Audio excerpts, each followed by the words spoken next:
I am Malala Yousafzai, written by Brad Meltzer, illustrated by Christopher Eliopoulos. I am Malala Yousafzai.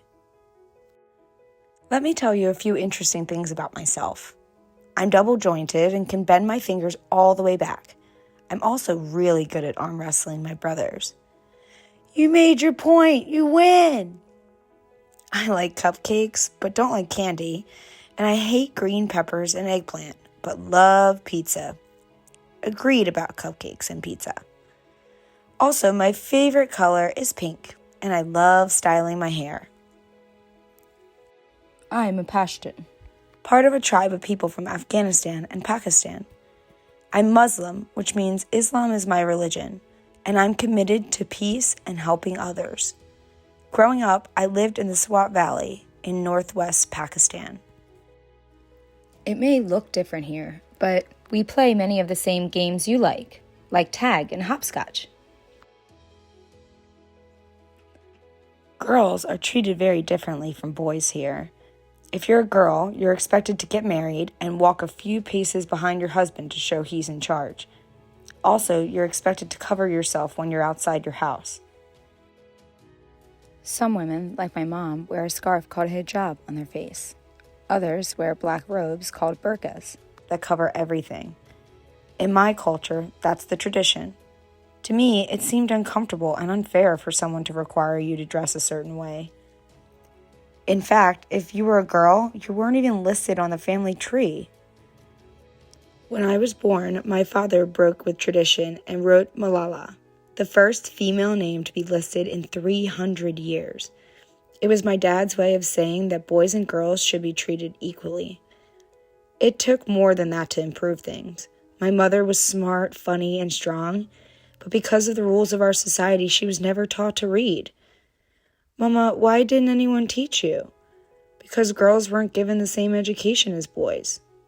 My parents wanted me to soar, and I wanted that for myself too. In local kite competitions, some kites would fly high, while others would plummet to the ground. I felt like the plummeting kite. My future would be cut down because I was a girl. But my dad pushed back against these harsh rules with the most powerful tool of all, education. He opened his own school, one of very few that girls could attend. This is how you will fly, Johnny. Johnny is Persian for dear one. His school didn't have desks or even bathrooms. It was next to a really smelly river. But to me, it was paradise. As a toddler, even before I could talk, I'd sit in classes with the older kids. What's she doing? Listening. By the time I was 3 or 4, I'd copy the teachers and present my own lessons. By 5, I was reading. Look at this girl. She is destined for the skies. But changing the world isn't easy. One day, at the town garbage dump, I was throwing away our trash, and I was worried about getting my nice shoes dirty. Then I noticed something. A girl. She was covered in filth and flies, sorting the trash into piles, paper, glass, bottle caps. My father later told me that poor kids like her have to work in the dump, looking for things they can sell. I kept picturing that girl with the dirty face. That girl could be me, or you. That girl wasn't given an equal chance. My father taught me that education was the best way to empower people. The world wouldn't be fair unless schooling was available for everyone, boys and girls, rich and poor. It might be hard to understand why school meant so much to me, but in a country where women had so few opportunities, we could explore through books. At our school's public speaking competition, I wanted to win so badly, but my hands kept shaking. Everyone was watching. I kept losing my place. Oh, hold on, let me find my spot. I came in second place that day. On top of that, it felt great to learn. Not everyone was excited by my success. When I was 10 years old, a group called the Taliban took control of our valley. They preferred the old traditions and believed that women should not have any rights. Women should not be outside the home. So they were against freedom for everyone. They told us to burn our TVs and computers as well as our CDs and DVDs. Music and TVs are filled with bad ideas. Later, the Taliban left a letter on the school's gate. They told my father if he didn't stop teaching girls, bad things would happen.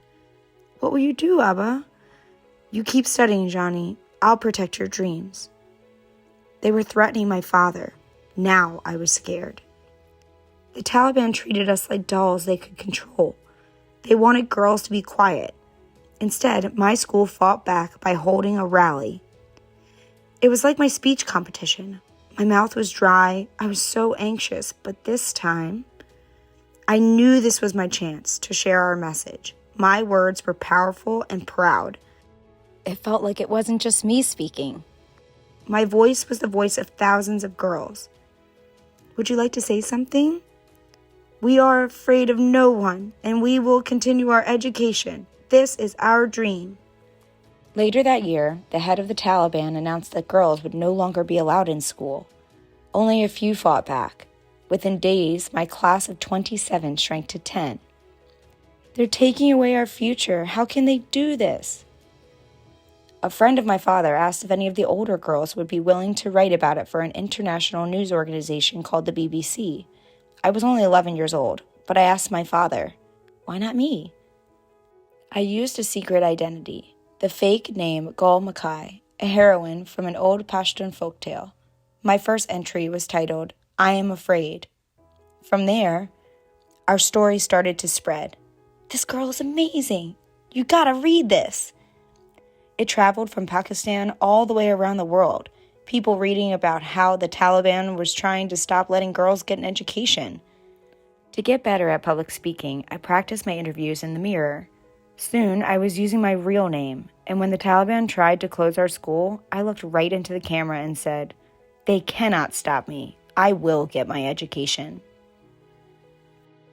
Eventually, the Taliban got what they wanted. They closed our school, but I wouldn't let it stop me.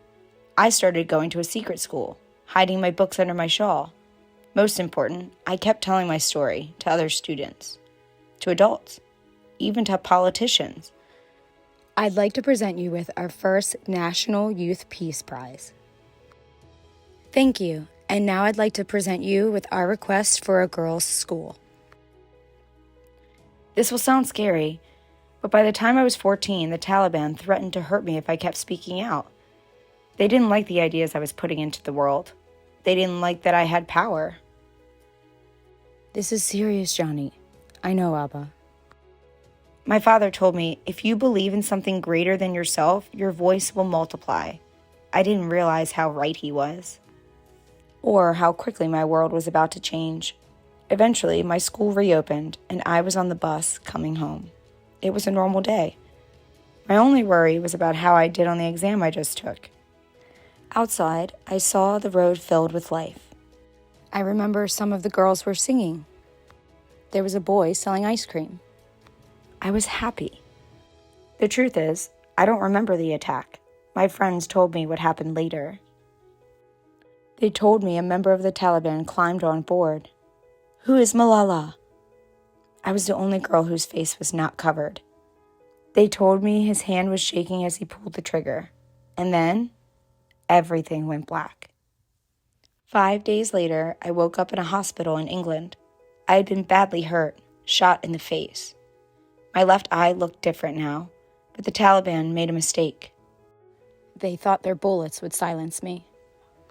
Instead, I had an even bigger chance to tell my story. More people were suddenly paying attention. Malala, we have 8,000 letters for you." Eventually, I learned to smile and wink again.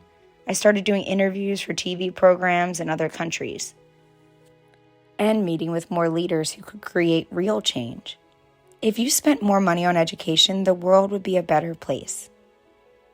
When I was younger, my family and I temporarily became refugees, people who were forced from their homes because of war. I never forgot that. So I also visited Syrian refugees who hadn't been in school for 3 years. We created our own organization, Malala Fund, to open schools for children all over the world. On my 16th birthday, I took my message to the rest of the world. Here I stand, one girl among many. I speak not only for myself, but for all girls and boys. We call upon the governments to ensure free, compulsory education for every child all over the world. We cannot all succeed when half of us are held back. In my life, people tried to silence me. They didn't like that I was strong and outspoken, and the most powerful thing of all, educated. They saw me as a threat to their power, and they were right. I may be small, but I am mighty. You are mighty too.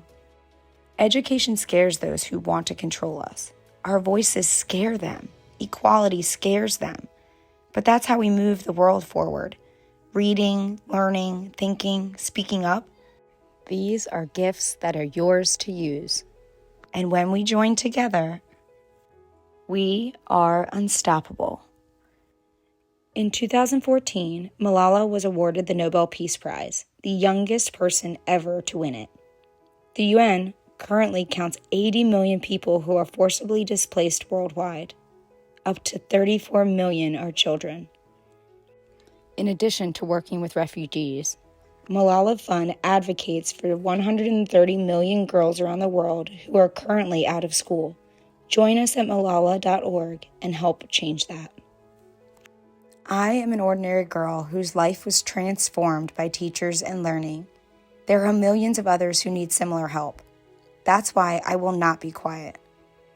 The world doesn't change unless you speak up. Use your voice. Help those who need it. As I said at the United Nations, we must believe in the power and the strength of our words. Our words can change the world. Let us pick up our books and pens. They are our most powerful weapons. I am Malala Yousafzai, and I know that education helps us all soar.